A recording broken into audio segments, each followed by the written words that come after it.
भारतीय संस्कृति में यज्ञ, योग एवं आयुर्वेद जैसी अमूल्य विद्याएं हैं, जिसका मूल है वेद। इतिहास की ओर दृष्टि डालें तो भगवान राम, भगवान कृष्ण से लेकर राजा महाराजाओं, ग्रामवासियों व अरण्यवासी ऋषियों की कुटियों तक नित्य व नैमित्तिक यज्ञों का प्रचलन देखने को मिलता है।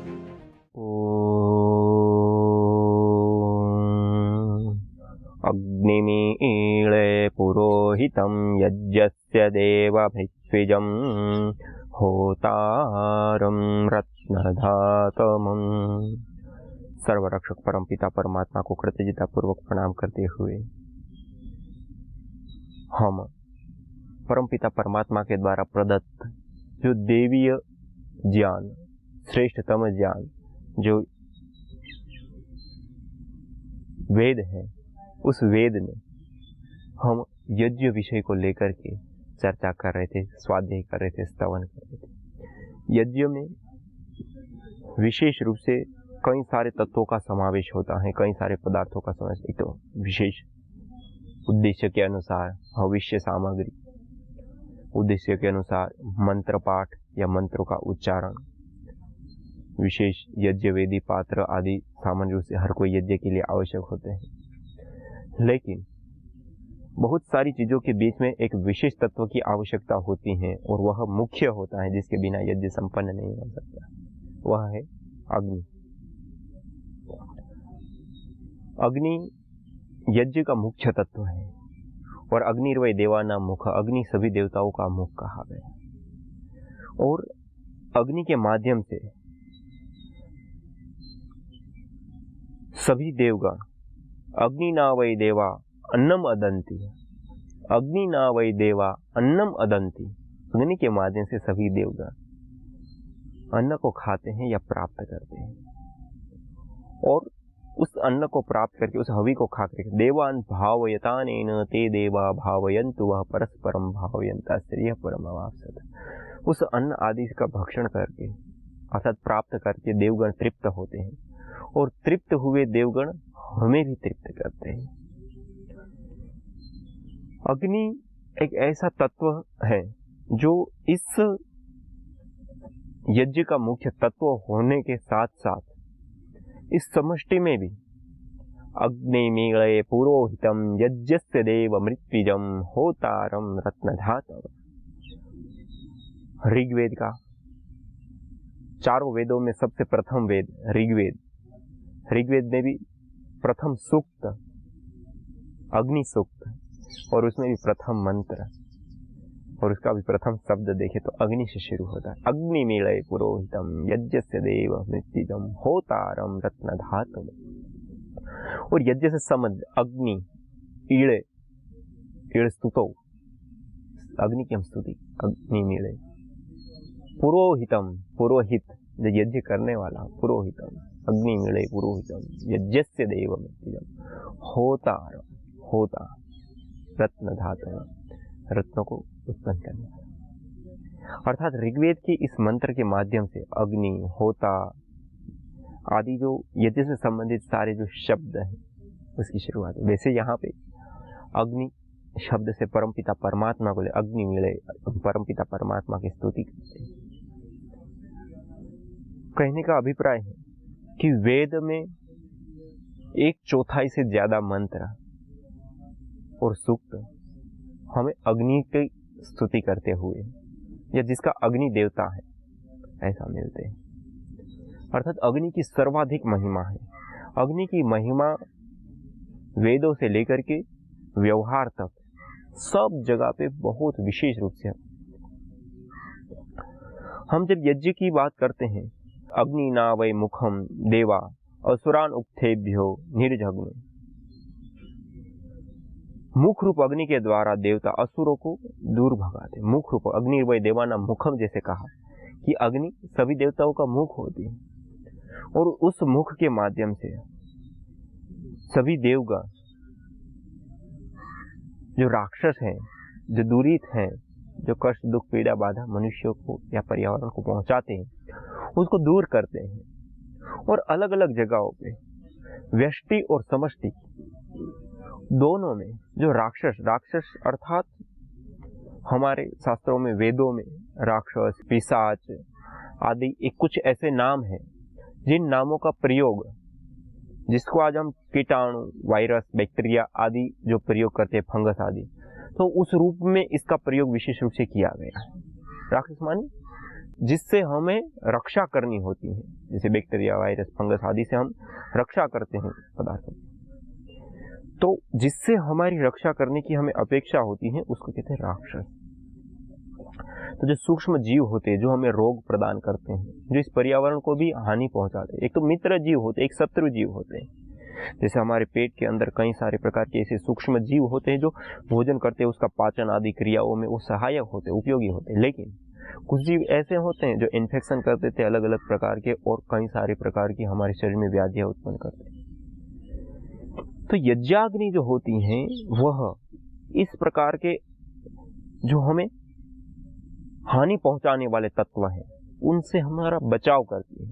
इसलिए कहा अग्ने हिंसी न्यत्रिणम दिद्यन मर्त्येवा स्वे रक्षे शुचिव्रतः, अर्थात शुद्धि कर्म वाली वह अग्नि जो यज्ञाग्नि होती है, जो शुद्धि कर्म करने वाली है, सब जगह पे शोधन करने वाली है, अपने स्थान अर्थात यज्ञवेदी एवं मनुष्यों में प्रकाशमान हुई प्राणियों के शरीर को खाने वाले, प्राणियों के शरीर को अर्थात जो इन्फेक्शन करने वाले, जो बैक्टीरिया, वायरस, फंगस होते हैं, कीटाणु होते हैं, रोगाणु होते हैं, जीवाणु होते हैं, उनका नाश करती है, उन राक्षसों का हनन करती है।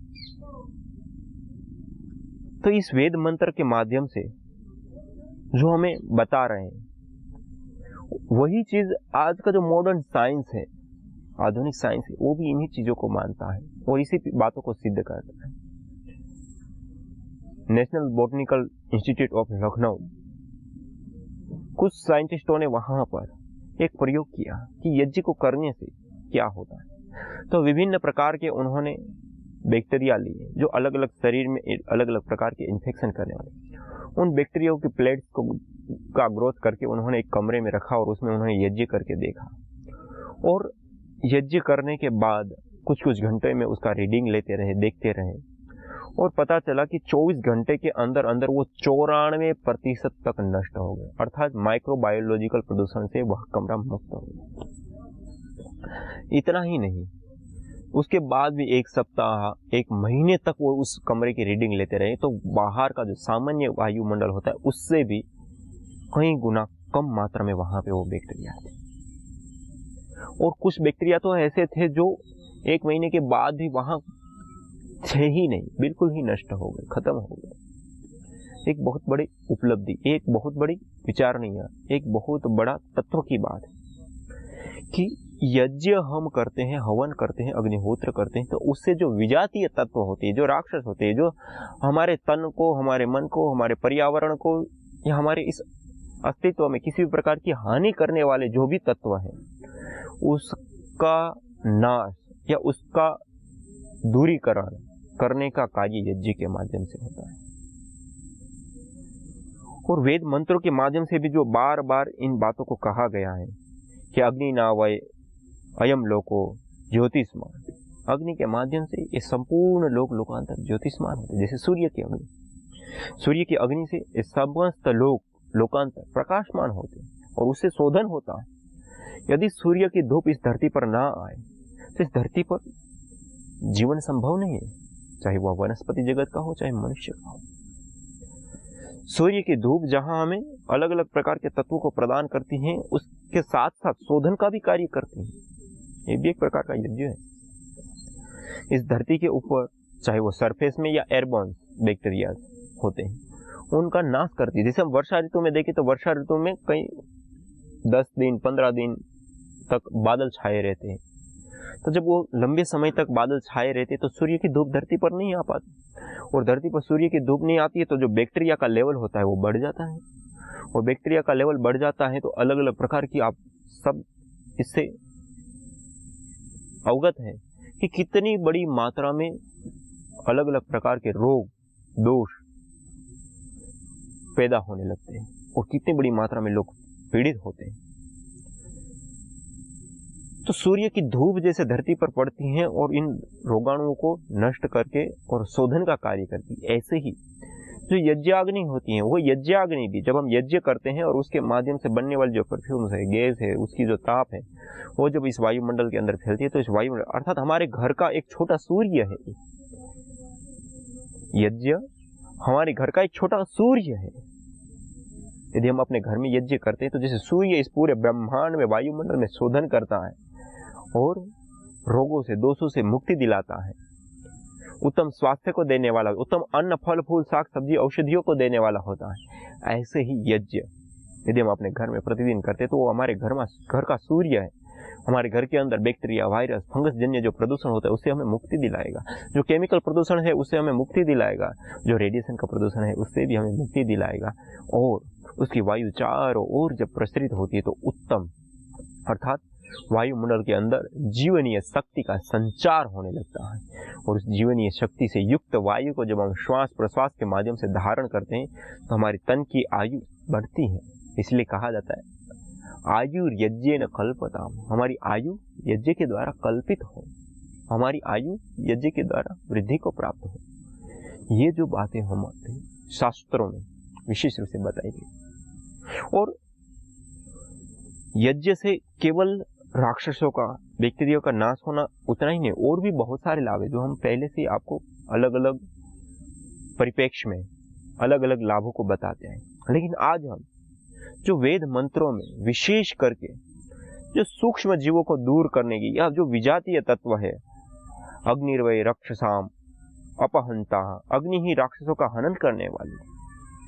अग्नि राक्षसों अर्थात सभी प्रकार के जो जिनसे हमें रक्षा करनी होती है अपनी तन की, मन की, पर्यावरण की, उनसे हमारा स्वाभाविक रूप से रक्षण करता है। इसी प्रकार अग्निर्मा दुरिष्टात् पातु, अग्नि ही वै दुष्टात् खलु, अर्थात जो यज्ञाग्नि है वह दोषों से छुड़ाने वाला है, राक्षसों का संहार करने वाला है। राक्षसों का संहार अर्थात बैक्टीरिया, वायरस, फंगस आदि का संहार, और दुरित या दोष, दोष कहते हैं विकृति आना। तो जब राक्षस अर्थात बैक्टीरिया आदि बढ़ जाते हैं तो उससे इन्फेक्शन आदि, शरीर में व्याधियां आदि होती हैं। और जब हम यज्ञ करते हैं तो उन राक्षसों का नाश हो गया, तो उससे जो दोष होने वाले थे, जो दोष, बीमारियां, विकृति आनी थी, वो विकृति से हमें मुक्ति मिल गई। तो इस प्रकार से हमारे शास्त्रों में, हमारे वेदों में बार बार जगह जगह पे और अलग अलग परिप्रेक्ष्य में, अलग अलग रूपों में, और यहाँ तक कि कुछ ऐसी चिकित्सा पद्धति के लिए भी, जैसे हमारी ट्रीटमेंट, जैसे टीबी का रोग है, तो टीबी के रोग के लिए भी विशेष करके यज्ञ, गुगुल की धुनी, इस प्रकार से अग्नि के संपर्क में जड़ी बूटियों को, विशेष प्रकार की जड़ी बूटियों की आहुति देकर के, और उसका जो धूम्र होता है उस धूम्र को लेने से उस प्रकार की जो बीमारियां है उससे दूर होने की, या उन बीमारियों को दूर करने की, या उस बीमारियों को नष्ट करने का वर्णन हमें मिलता है। जैसे अपामार्ग है, अपामार्ग एक जड़ी बूटी जिसको हम चिड़चिड़ा या अंघेड़ा या चिटचिटा, अलग अलग जगह पे अलग अलग नाम से पुकारते हैं। अब चिड़चिड़ा नाम की जो औषधि है, यदि उसकी हम अहवी प्रदान करते तो वो विशेष प्रकार के राक्षसों का नाश करने वाली होती है, और विशेष प्रकार से बैक्टीरिया या सूक्ष्म जीवों को दूर करने वाले, सूक्ष्म जीवाणुओं को नष्ट करने वाली होती है। उसके अंदर ऐसे तत्व, उसके अंदर ऐसे विशेष प्रकार की सामर्थ्य होती है जो इन रोगों को दूर कर देती है। इसलिए हमारे शास्त्रों में उस अपामार्ग की जो औषधि है उससे हवन करना, अपामार्गेण जुहोति, ऐसे करके जो इसे राक्षसों से मुक्ति चाहता है वो अपामार्ग के द्वारा यज्ञ करे, हवन करे। और इतना ही नहीं, जैसे आयुर्वेद आदि ग्रंथों में भी हम देखें तो वहां पर भी जो विषग्न धूप या फिर इस प्रकार की जो बड़ी मात्रा में बीमारियां फैलती है जो सूक्ष्म जीवों के माध्यम से होती है, जैसे आज वर्तमान में संक्रमण चल रहा है कोरोना वायरस का, बीच में टीबी का आया, या इस प्रकार से और भी कई सारे प्रकार के फ्लू, डेंगू से लेकर के अलग अलग बीमारियां हैं। अब इस प्रकार के जो बैक्टीरिया हैं, इस प्रकार के जो सूक्ष्म जीव है, इस प्रकार के जो रोगाणु हैं उनका नाश या उनका दूरीकरण या उसका शोधन करने का कार्य यज्ञ को करने से लेकर के यज्ञ अग्नि में अलग अलग प्रकार की जड़ी बूटियों की आहुति देकर के धूम्र करना या यज्ञ करना, उसके माध्यम से दूर करने के लिए बताया गया है। और साइंस में भी, जैसे मैंने कहा लखनऊ की रिपोर्ट के बारे में बताया, ऐसे ही अन्य कई सारी ऐसी रिपोर्ट हमें मिलती है। एक रिसर्च पेपर में वास्तु होम जिसको कहते हैं, जैसे हमारे घरों में हम कोई नए घर में रहने के लिए जाते हैं तो पहले वास्तु होम करते हैं, हम एक पूजा पाठ मानते हैं, एक शुभ कार्य समझते हैं। लेकिन एक रिसर्च के अनुसार ये पाया गया कि 3 बिल्डिंग थी, तीनों बिल्डिंगों में कंपैरिजन की दृष्टि से हवन किया गया और हवन करने के दौरान, उसके पहले और उसके बाद वहाँ का बैक्टीरिया का लेवल, फंगस का लेवल आदि नापा गया। पाया गया कि 80-90% तक अलग अलग जगहों पे अलग अलग कारणों से, क्योंकि खुले बिल्डिंग होते तो उसमें हवाएं निरंतर प्रसारित होती, उसकी अपेक्षा भी खाली एक बार के यज्ञ से 60%, 70%, 90% तक बैक्टीरिया, फंगस दूर हो गए। ये एक बहुत बड़ी बात है और हमारी संस्कृति में यज्ञ को वास्तु होम के रूप में हमें प्रदान किया कि हम जब भी नए घर में रहने जाते हैं तो उससे पहले हम होम करते, हवन करते, उसके बाद वहां रहते। अर्थात हम जब यज्ञ करके फिर उस घर में रहने के लिए जाते हैं तो जब हम हवन करते हैं तो उस घर के अंदर जो नया भवन हमें निर्माण किया है हमने, उस भवन के अंदर जो बैक्टीरिया, वायरस या सूक्ष्म जीवों का जो प्रदूषण है, उस प्रदूषण को हम यज्ञ करके पहले नष्ट कर देते हैं, दूर कर देते हैं, उसका शोधन कर देते हैं और पवित्र शुद्ध घर के अंदर हम रहने के लिए जाते हैं। ये तो बैक्टीरिया की मैंने बात की। बैक्टीरिया के साथ साथ जो और भी जो सूक्ष्म जीव होते हैं या जो केमिकल प्रदूषण है, जो अलग अलग प्रकार के जो तत्वों का हम प्रयोग करते हैं, उसमें घर के अंदर केमिकल प्रदूषण बढ़ जाता है। कहीं हमने पेंट किया है, कहीं दूसरे पदार्थों का हमने प्रयोग किया है, तो सब चीज़ों की जो गंध है या सब चीज़ों के जो अपने पार्टिकल है वो वायुमंडल के अंदर हमेशा निरंतरता के साथ छूटते रहते हैं और उसका प्रभाव हमारे तन के ऊपर पड़ता है वायु के माध्यम से। तो हम जब यज्ञ करते हैं तो उसका दुष्प्रभाव भी दूर हो जाता है। अर्थात एक प्रकार से हम देखें तो वास्तु होम शोधन का तरीका है। हम उस घर में रहने से पहले उसका शोधन करते हैं, उसका शोधन करके और फिर हम उसमें रहने के लिए जाते हैं, तो हमारा स्वास्थ्य उत्तम होता है। और जो शिल्प कला आदि के विषय में भी हमारे शास्त्रों में जो बताया गया है, तो जहाँ पर हम गृह निर्माण आदि करते हैं तो उस गृह निर्माण में भी देवीशाला अर्थात यज्ञशाला का निर्माण की विधि है।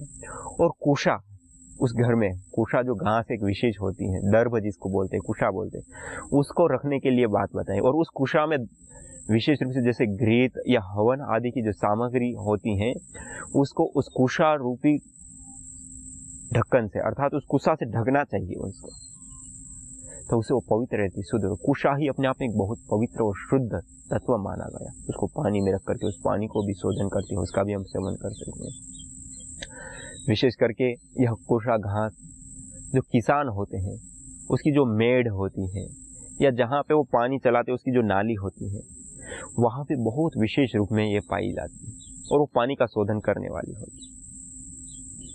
और उसका जो प्रयोग है, वैसे भी सामान्य रूप से हम सेवन के रूप में हम देखें तो पित्त निवारक होते हैं, जिसको छाती में जलन से लेकर के पैर के तलवों में जलन, पैर के तलवों का फटना, आंखों में जलन, आंखों में नंबर या बालों का झड़ना आदि जो बीमारियां होती है, यदि उसमें उसका प्रयोग ले तो उसमें भी हमें बहुत ज़्यादा लाभ होता है। उसी प्रकार यदि उसका हवन दुर्वा सर्व व्याधि विनाशाय होम यत कहा, सभी प्रकार की व्याधियों से मुक्ति पाने के लिए अग्नि पुराण में विशेष रूप से दूर्वा घास की आहुति देकर के हवन करने के लिए, यज्ञ करने के लिए बताया। यदि दूर्वा घास की आहुति हम देते हैं तो इन सभी प्रकार की व्याधि से मुक्त। और जो सामान्य यज्ञ से लेकर के जो बड़े बड़े याग हैं, उन सभी यागों में दूर्वा घास का विशेष रूप से प्रयोग होता है। वहाँ की साफ सफाई हो या जो अन्य द्रव्य उस यज्ञ के लिए जाते हैं उसको ढकने की बात हो, उसकी पवित्रीकरण की बात हो, या जिस जल का या घृत का आदि का हम प्रयोग करते हैं, उस घृत जल आदि में भी पहले इस कुशा घास को डुबो करके रखते हैं, जिससे उस जल का शोधन होता है और उसके बाद हम उसका प्रयोग लेते हैं। अर्थात वो एक बहुत परम पवित्र औषधि के रूप में देखा गया और पवित्र करने वाली की औषधि के रूप में देखा गया। तो कहने का अभिप्राय मेरा मूल था कि हम जिस हवन, यज्ञ, अग्निहोत्र हवन आदि को करते, उसका मुख्य तत्व होता है अग्नि, और उस अग्नि का विशेष प्रभाव होता है कि वो सभी प्रकार के राक्षसों को, अर्थात बैक्टीरिया, वायरस, फंगस जन्य जो प्रदूषण होता है उसका नाश करता है, जिसको हमने रिसर्च लखनऊ की या और भी अलग अलग जो रिसर्च है उसके माध्यम से भी, अर्थात मॉडर्न साइंस भी उस बात को मानता है। और उसके साथ साथ हमारे शास्त्रों में, हमारे वेदों में भी यज्ञ के माध्यम से अलग अलग प्रकार के बैक्टीरिया, वायरस, फंगस जन्य जो प्रदूषण है उसको दूर करने की बात है। और जो वास्तु होम का रिसर्च के भी मैंने बताया, हमारी संस्कृति में, हमारी आचरण में, हमारी परंपराओं में जो वास्तु होम किया जाता है उसका जो साइंटिफिक रीजन और ये दोनों थे उसके बारे में मैंने बताया कि हम यज्ञ करते हैं तो उससे हर प्रकार के बैक्टीरिया, वायरस, फंगस आदि सभी प्रकार के जो नेगेटिव या दूरित हैं उससे हम मुक्ति पाते हैं और अपना तन स्वस्थ पाते हैं और इस स्वस्थ प्रकृति को भी हम पाते हैं। इसलिए यज्ञ, हवन, अग्निहोत्र केवल आध्यात्मिक उन्नति या देव पूजा का साधन मात्र ही नहीं, वह एक स्वस्थ जीवन शैली, एक स्वस्थ घर, स्वस्थ परिवार और स्वस्थ पर्यावरण के लिए बहुत ही जरूरी। तो आइए हम इस यज्ञ को अपनाएं, छोटे से यज्ञ को हम अपने घर में प्रतिदिन करें और औरों को करने के लिए प्रेरित करें। आज इतना। यज्ञ अस्थमा से लेकर कैंसर जैसे जानलेवा रोगों से बचाने के साथ ही तनाव, अनिद्रा व अवसाद आदि मानसिक रोगों को दूर कर शांति व सौमनस्य प्रदान करता है। यज्ञ से विषैली गैसों में भारी मात्रा में कमी आती है व जानलेवा बैक्टीरिया, वायरस, फंगस आदि नष्ट होते हैं एवं रेडिएशन को भी कम करता है।